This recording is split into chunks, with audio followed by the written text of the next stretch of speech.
Hello ఎలా ఉన్నారు అందరూ? చూడండి, ఈరోజు మా ఇంటి నేతి బీరకాయలు హార్వెస్ట్ చేస్తున్నాం. చూడండి ఎంత పెద్దగా వచ్చాయో. 1 2 3 ఇంకా ఇక్కడ ఒకటి 4 చాలా ఉన్నాయి. కింద కూడా కొన్ని ఉన్నాయి. ఇవి కాకుండా మీకు సొరకాయలు కూడా చూపిస్తాను రండి. ఇక్కడ ఒకటి 1 అండ్ ఇక్కడ చూడండి, ఇదిగోండి ఇదొక కద్దు. సెకండ్ ఇక్కడ ఎంత పెద్దగా వచ్చాయో.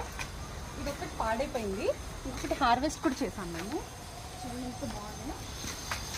అన్నీ కూడా చాలా పెద్ద లాంగ్ సైజ్ హైబ్రిడ్ విత్తనము. మేలో పెడితే ఇప్పుడు హార్వెస్ట్కి వచ్చాయి. ఇప్పుడు కూడా టైం ఉందండి, వర్షాకాలమే కదా. ఎవరికైనా ఇంట్రెస్ట్ ఉంటే కంపల్సరీ బాటిల్ గార్డ్ పెట్టుకోండి, తురాయి పెట్టుకోండి, అదే సొరకాయ బీరకాయ పెట్టుకోండి, ఖచ్చితంగా వస్తాయి. 40 డేస్కి హార్వెస్ట్కి వచ్చేస్తాయి. చాలా బాగా అనిపించింది. మన ఆర్గానిక్ వెజిటబుల్స్ మన ఇంట్లో పెంచుకొని తింటే ఎంత హ్యాపీగా ఉంటుంది కదా.